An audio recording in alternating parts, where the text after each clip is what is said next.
अस्सलाम crime stories के साथ मैं हूं महविश सोहेल।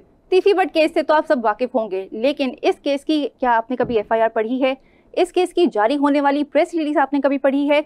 इसी के ऊपर आज हम बात करेंगे। मेरे साथ मौजूद हैं स्टूडियोज में एडवोकेट शुएब साहब। शुएब साहब अस्सलाम वालेकुम। वालेकुम अस्सलाम। सर मुझे बताइएगा, इस केस के ऊपर आप काफ़ी अरसे से बड़ी आपने पढ़ा है, इस केस को फॉलो करते आ रहे हैं। क्या आपने इस केस में लूप होल्स देखे हैं एफआईआर्स में आपने, और जो प्रेस रिलीज जारी हुई है उसमें आपने क्या नई चीज़ देखी है? बिस्मिल्लाहिर्रहमानिर्रहीम।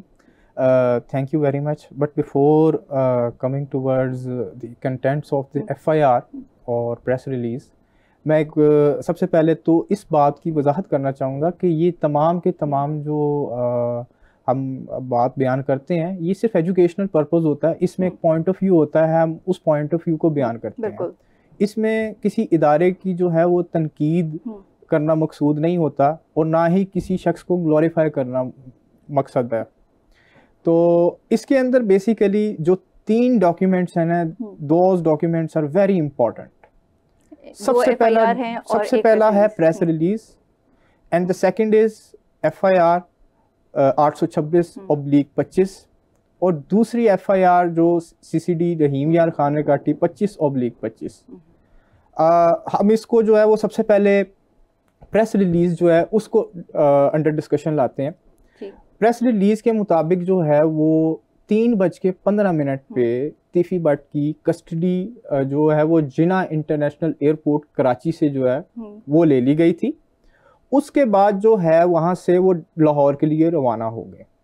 अच्छा, मैं आई प्रिज्यूम कि यहाँ पर उनकी मुराद 3:15 दोपहर है, क्योंकि प्रेस रिलीज में इसका जिक्र नहीं है ये सुबह दोपहर है शाम है, लेकिन नॉर्मली हम देखते हैं कि 1500 लिखा होता है, या फिर अगर दोपहर का टाइम हो और अगर रात का टाइम हो तो फिर 3 AM लिखा होता है, इस तरह का। जी बिल्कुल, इसीलिए जो है वो हम ये प्रिज्यूम कर रहे हैं कि बिल्कुल दोपहर को 10 अक्टूबर को वो तीफी बट की कस्टडी लेकर उसे वहां से लाहौर के लिए रवाना हो गए। प्रेस रिलीज के मुताबिक जो है वो जब ये रहीम यार खान सादकाबाद के डिस्ट्रिक्ट पे पहुंचे तो वहाँ पर तीफी बट के जो लोग थे उन्होंने वो उसे छुड़वा के ले गए। और यहाँ पर जो है टाइम का जिक्र नहीं है, ये बहुत अहम नुक्ता है कि प्रेस रिलीज में जब वो छुड़वा के तीफी बट को लेके जा रहे थे, यहाँ पर कोई प्रेस रिलीज में टाइम का तज़किरा मौजूद नहीं है। लेकिन जब दोबारा पुलिस मुकाबला होता है तो बेसिकली यहाँ पे 2 पुलिस मुकाबले हैं। अच्छा, प्रेस रिलीज मैंने जो पढ़ी थी तो उसके अंदर ये भी मेंशन नहीं था कि कितने लोग थे, बस 2 गाड़ियों का जिक्र था। उसमें ये जिक्र नहीं था कि कितने लोग थे जिन्होंने उसको रोका था। जी देखें, प्रेस रिलीज के अंदर तो एक टेंटेटिव आपने असेसमेंट देनी होती है, तो आप प्रिज्यूम के यहाँ पर मकसद जो था ना उनका, वो बुनियादी तौर पे यही था कि हम बता दें कि actually gist of the event क्या है। ठीक है, लेकिन अगर आप एक जगह पे टाइम बता रहे हैं, फिर दूसरी जगह पे स्किप कर रहे हैं, और फिर तीसरी जगह पे टाइम बता रहे हैं, ये जो है चीज़ है ना, ये थोड़ा सा मामलात को डूबियस कर देती है। इसलिए जो है वो इसको हम बाद में देखते हैं अभी। अब उसके बाद जो है वो सेकंड चेन ऑफ इवेंट में ये आता है कि दोबारा से रहीम यार खान के अंदर से ही 5 बजे दोपहर के नहीं, ये अब हम चले गए 11 तारीख को। ओके, अगर ये देखें ना, अब हम अभी डिस्टेंस को भी वेयर करते हैं कि जो जिना इंटरनेशनल एयरपोर्ट से संजारपुर जो रहीम यार खान के डिस्ट्रिक्ट के अंदर आता है, वहाँ तक फासला कितना है। लेकिन उससे पहले जो प्रेस रिलीज है हम उसको बयान कर दें ताकि सामीन के लिए ये अंडरस्टैंड करना आसान हो कि एक्चुअली इवेंट क्या कोट किया गया है फ्रॉम पुलिस। 5 बजे जो है वो दोबारा इंटरसेप्शन होती है और पुलिस मुकाबला होता है, जिसमें बाकी सब लोग भाग जाते हैं, और जो इश्तिहारी मुलजिम होते हैं तीफी बट वो जख्मों की ताब ना लाते हुए वहाँ पे जाँ बहक हो जाते हैं। वो मौके पे ही उनकी डेथ हो जाती है। मौके पे बिल्कुल, वो कहते हैं जख्मी हालत में पाए गए, जो कि जख्मों की ताब ना लाते हुए जाँ बहक हो गए। तो ये है पुलिस की क्योंकि जो इनिशियल खबर आई थी वो ये आई थी कि वो हॉस्पिटल पहुंचे, वहाँ पे जो है उनकी डेथ हुई थी। वो देखें, वो तो रूमर्स थे ना, हमने तो बात करनी है डॉक्यूमेंट्स के ऊपर। बिल्कुल। अच्छा, अब आ जाते हैं पहली FIR जो कि कोट सब्जल की FIR है 826/25। इस FIR के कंटेंट्स के मुताबिक 3:50 पे उनकी गाड़ी, 2 गाड़ियां थी, बरंग सफेद और बरंग काली, ठीक, जिन्होंने इंटरसेप्ट किया, फायरिंग CCD की गाड़ी को। नहीं, अभी पुलिस है, पुलिस की गाड़ी को किया, क्योंकि उसमें प्रेस रिलीज में CCD लिखा हुआ था। जी वो भी मैं बताता हूँ आपको कि वो गाड़ी को इंटरसेप्ट किया।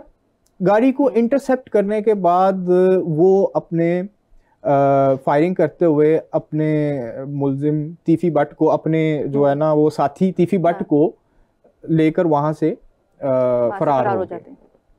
ठीक है, अच्छा अब ये चेन ऑफ इवेंट आ रहा है 3:50 पे। ठीक, अब हम दोबारा प्रेस रिलीज की तरफ आते हैं, जहां पर 3:15 दोपहर को एयरपोर्ट से तीफी भट्ट को जो है वो रिसीव किया, कस्टडी ली और रवाना हो गए लाहौर के लिए। अगर आप उसका डिस्टेंस देखें, 3:15 पे अगर वो निकलें तो 9 घंटे 10 मिनट का फासला है संचारपुर इंटरचेंज, जहां पर वो क्लेम करते हैं कि वो पहुंचे थे। अगर इस लिहाज से देखा जाए तो वो मैक्सिमम भी अगर स्टॉप्स भी लगाएं और रुकें भी तो वो 12:30 से 1 बजे तक उस मुकाम पे पहुंच जाते हैं। बिल्कुल। अच्छा, अगर वो उस मुकाम पे पहुंच जाते हैं इस टाइम के ऊपर, तो ये 2 घंटे का डिले, बिल्कुल, पुलिस हैज टू आंसर कि ये 2 घंटे का डिले, क्योंकि वो 3:50 कह रहे हैं जिसके अंदर जो है ये सारा वकुआ हुआ। अच्छा, यहाँ पे एक चीज़ ये भी आती है कि बाय रोड ही उन्होंने क्यों चूज़ किया उनको लाने का, वो जबकि उनको गिरफ्तार जो जहाँ से किया था वो एयरपोर्ट से किया था, तो वहीं से उनको बाय एयर जो है वो लाहौर लेकर आना चाहिए था। बाय रोड उन्होंने क्यों चूज़ किया? देखें, इसके अंदर जो है ना वो एक बहुत अच्छी जस्टिफिकेशन मौजूद है और मैं समझता हूँ ये वैलिड भी है। पुलिस को जो बजट मिलता है ना अपना, वो उसी के अंदर जो है ना उसको वो एडजस्ट करते हैं। तो हो सकता है कि उन्हें बाय एयर का कराची से लाहौर का बजट ना मिला हो, लेकिन मुलजिम जिनको उन्होंने गिरफ्तार किया वो एक इश्तिहारी मुलजिम थे और काफी वेल नोन केस जो था ये जा रहा था। Yes, this has to be answered by the police. अब उसकी वो जस्टिफिकेशन जो मैं पॉसिबल जस्टिफिकेशन है वो तो मैं आपको बता रहा हूँ, लेकिन ये आपकी बात अपनी जगह पे दुरुस्त है। और एक और बात जो मैं अभी बाद में आपके सामने अपना ना करूंगा, क्योंकि ये जो बात है वो बीच में फिर रह जाएगी। वहां से लेकर जब वो फरार हो जाते हैं उसको, अब आगे सीसीटी जो है वो ये क्लेम करती है सेकंड एफआईआर के अंदर। एक तो मैंने आपको बताया कि ये 2 घंटे इतना डिले के साथ क्यों पहुंचे, यानी कि एक फासला जो कि इतनी जल्दी तय हो सकता था वो डिले क्यों हुआ। बिल्कुल, उसके डिले होने की क्या वजूहात हैं और आया कि इन चीजों को एफआईआर में डिस्कस करना चाहिए था, जो बिल्कुल भी डिस्कस नहीं है। अच्छा चलें, वो तो चीज हो गई। अब आ जाते हैं हम दूसरी साइड पे, जो दूसरी एफआईआर है 25/25, जिसके अंदर कहा गया कि तकरीबन 4:20 पे हमने 2 मशकूक गाड़ियों को आते हुए देखा। हमने उन्हें रोकने की कोशिश की, उन्होंने फायरिंग की, वहां पर एक पुलिस मुकाबला हुआ और उस पुलिस मुकाबले के अंदर जो है वो बाकी सब लोग जो हैं वो भाग गए, जो 20-25 मिनट तक जारी रहा। And this is first time वो बता रहे हैं कि अब ये जो फायरिंग हुई है इसकी क्या ड्यूरेशन है। जो प्रीवियस एफआईआर है उसके अंदर ये भी नहीं बताया गया कि ये जो मामला है, ये वकूआ है, ये कितनी ड्यूरेशन में कंप्लीट हुआ है। तो ये भी एफआईआर के रिकॉर्ड का हिस्सा नहीं है। ठीक है, 20-25 मिनट तक हुआ, जिसको हम कह सकते हैं 4:45 तक जो है वो फायरिंग का तबादला रहा, जिसमें बाकी सब फरार हो गए और एक जो है वो मुलजिम जो है जख्मी हालत में पाया गया, जो बाद में जख्मों की ताब ना लाते हुए जाँ बहक हो गया, और वो तीफी भट्ट था। ठीक है, और उससे जो है वो जिंदा असला और वो गोलियां और वो असला भी जो है ना वो बरामद किया गया। ठीक है। अच्छा, मुझे यहाँ पे ये बताएं कि वो गाड़ियाँ वहाँ पे रुकी थी, उन गाड़ियों को सर्च करके उसमें से कुछ निकला था? नहीं, असल में उन्होंने तो रोकना चाहा ना, लेकिन वो जो गाड़ियाँ उन्होंने रुक के सर्च तो किया नहीं, उन्होंने तो फायरिंग कर दी as per the contents of FIR. अच्छा, अब यहाँ पर एक और सवाल है कि वो 1 घंटा रहीम यार खान ही रहे बंदा छुड़ा के, उन्होंने अपना बंदा छुड़ाया और वो क्योंकि 3:50 को ये वकूआ हो रहा है, बिल्कुल अगला जो वकूआ है वो 4:15 पे हो रहा है, ऑलमोस्ट 50 मिनट, 1 घंटा बनता है। ठीक है, ऑलमोस्ट 1 आवर। ठीक है, यानी कि और एक और बात, प्रेस रिलीज के अंदर तो इस वकूए को 5 बजे बताया गया, जबकि यहाँ पर एफआईआर में इसको 4:25 पे लिखा गया। ठीक, तो ये एक बहुत बड़ा तजाद है जो कि इस पूरी नरेशन को डूबियस कर देता है। बिल्कुल, ठीक है। तो बात ये है कि ये जो डिफरेंस आ रहे हैं इनको जस्टिफाई करना पड़ेगा पुलिस को, सीसीटी को, क्योंकि यहाँ पर एक डेथ हुई है। बिल्कुल, ठीक है, वो मुलजिम थे, इश्तिहारी था, जो भी उसका स्टेटस था, लेकिन वो कोर्ट ने उसे सजा देनी थी, जो भी उसकी सजा बनती थी।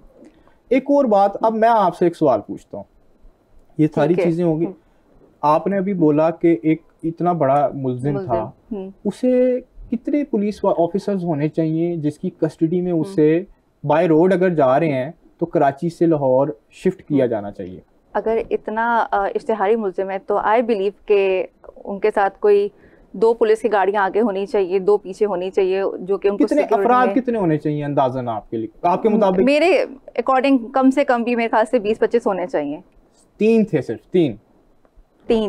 सिर्फ 3 अफराद थे। अगर आप जो उनको कराची से लाहौर लेकर आ रहे थे, 3 अफराद क्लेम किए हैं, एक इंस्पेक्टर, एक ड्राइवर और एक कांस्टेबल, और चौथा टीफी भट्ट।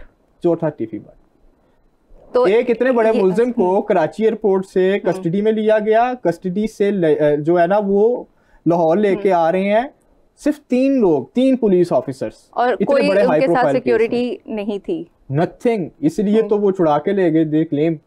तो उन तक ये खबर भी पहुंची होगी कि अच्छा सिर्फ 3 या 4 लोग हैं और एक गाड़ी में वो सिर्फ उनको लेके जा रहे हैं, ये तक उन तक खबर जो है वो ये खबर उन तक पहुंची या ये सारा कुछ नरेट किया गया, ये तो मैं नहीं कह सकता। अगेन जो एफआईआर्स हैं उसके अंदर बहुत से लूप होल्स हैं और बहुत से फ्लॉज हैं जो कि उस नरेशन को जो है वो डुबियस बना रहे हैं। बिल्कुल, लेकिन सवाल ये पैदा होता है कि आपने यहाँ पर सिर्फ इतने हाई प्रोफाइल केस के अंदर आप इंटरनेशनल लेवल पे जाकर एक मुलजिम गिरफ्तार करके लेके आ रहे हैं और उसे सिर्फ 3 बंदों की कस्टडी में दे रहे हैं। सोहेल साहब, थैंक यू सो मच, आपने एफआईआर के हवाले से हमें बताया, जो उसमें लूप होल्स थे, जहां जहां पुलिस लैग करी थी उसके हवाले से बताया। मजीद हाजिर होंगे अगली स्टोरी के साथ, हमें इजाजत दीजिए, अल्लाह हाफिज़।